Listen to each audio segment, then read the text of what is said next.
So Marc Lamont Hill decided to sit down with some people.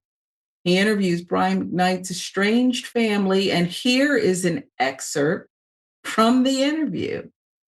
One of the darkest and coldest and most disheartening memories of my life is the day my brother calls me sobbing with all that he's going through, looking death in the eye, to tell me I'm right about telling him not to call my father.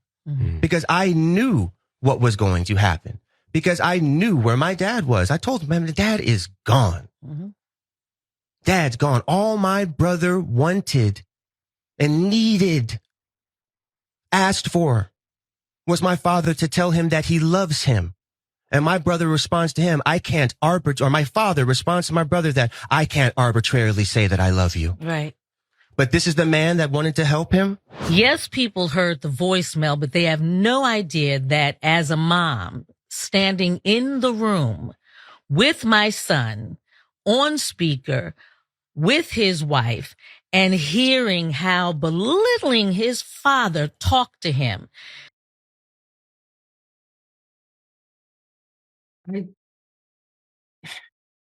I will never be able to get inside the head of Brian McKnight and figure out why he's doing this. I just don't. I'm a parent, and I don't think you have to be a parent. You can be a son, you can be a daughter, you can be a grandma. I don't get how this is the choice. What Brian McKnight is doing is so violent. He's using his voice to violate people he should love, even from afar. There's people who don't get along with their family, who are estranged from their children. That's not what we're talking about. It's what Marc Lamont Hill said. You keep putting it out there. During an exclusive interview with Marc Lamont Hill, McKnight's son, Brian McKnight Jr., and ex-wife Julie McKnight opened up about their relationship and how things have gone awry.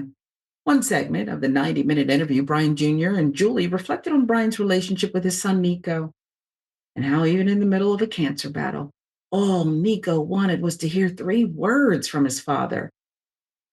Brian McKnight denied him. Emotional sit-down comes on the heels of Brian Sr.'s conversation with Anton Daniels, discussing his divorce from Julie, how his sons were turned against him. I'm sure you're doing a pretty good job yourself, buddy. And that he made a mistake marrying Julie at age 20, prompting his now infamous comments that Brian Jr. and Niko were living like rock stars while on tour with him, and things got out of control, claimed Brian Jr. vehemently denied to Hill. Oh, wow. What if it was true? Is that a reason for this? An entitled child of a famous musician? Is that a reason to behave like this? What a sicko. I do not have a degree to diagnose someone as a sicko. I'm just telling you, that's my opinion. Maybe there's more here that'll change it. I doubt it. Longest amount of time that me and my brother spent with my father consecutively, the 9 years we toured together, Brian Jr. told Hill. I started touring at 17. My brother's 14, hadn't spent any time with my dad like that. Me and my father had a special relationship like that because I played ball. So I got to hang out with my dad more just because of that. Let's start there. Brian Jr. moved back to California at 18, a move he considers that changed the McKnight family dynamic significantly. But Brian Jr. didn't hold back on his father's claims that he and his brother were, quote, lazy and entitled. Me and Niko, we worked our off on tour. I don't care what my dad says. That from Brian Jr. We loved it. We got to tour. We got to travel. We got to learn a lot. I watched my dad open and close the show every night. I loved it, man. That was my favorite time of my life, doing that with my father and my brother. We worked hard together. We worked very hard. Lots of early mornings, lobby calls. We were never late. I ran the sound checks most of the time before my dad got there. Did we party? Did we hang out? Of course we did. I was 19 and we smoked weed. To talk about us like we were drug addicts, entitled, we were young kids. Back and forth between McKnight and his estranged first family is now well documented, at least in recent years. After Brian Sr. took to social media in October to prematurely celebrate an $8.8 million judgment against Julie in court, Brian Jr. fired back, calling the move petty. That should be an R&B hit if it's not already. Cisco, I think, could sing that one. Petty. I don't know how it would go, but just the word, hearing it in that context, made me think that could be a hit. Somebody write it. Look, families go through things, Elliot, and it's not always pretty. I don't tell people unless they ask me for my opinion, close friends who are estranged from their family, what should I do? Because you don't walk in their shoes. You can present a best case scenario. You hope people can get along, find some kind of healing love.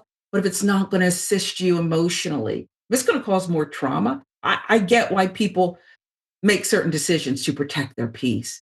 But what Brian McKnight is doing is so aggressive. He's really on his toes here, trying to, it seems, attack his own blood. It's really sad to watch. I mean, I was not familiar Yeah. with this story until you were kind of going through it and summarizing it. I was reading a little bit of it. I was like, what is going like I'm very fortunate to come from a family that doesn't have this kind of dynamic and we all get along. We disagree about certain political things, but we all love each other. And when you Mhm. see this kind of dynamic play out in real time, especially in this kind of high profile family in a really public way, there's something about it that just seems so inherently wrong and gross. And you have a Mhm. guy here who's should be being a father, but I think he's just kind of being a disgrace to the term father in Yeah. general. I mean, explaining that whole situation where he's changing names or naming another kid the same name and then legally changing his, it's such an amount of work that the word that comes to mind is cruelty. And it seems Mhm. so unnecessary. On top of that, you have a complaint about your kids being on tour and smoking weed. Like, it's something is going on, and this guy is, I don't think, particularly well, and I wish the Yeah. kids the best, and if they cut him off, good for them, Yeah. because at this point, like, he's not offering anything that's going to be of any help to them. He's made it clear he, his son Niko died. He died. And Brian McKnight couldn't even lie to him and say, I love you. He, his dying, wasting away wish as cancer ate him up. Again, it's the proactive cruelty here. Like you said, the name changing, all of it.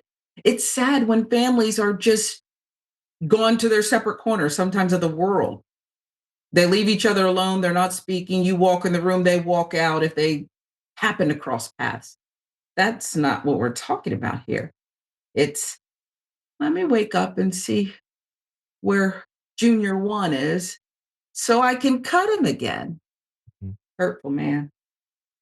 I used to like his music. I can't listen to you sing about love and relationships if I know the real you. It's just the way my mind works. I'm not saying that you can't separate art.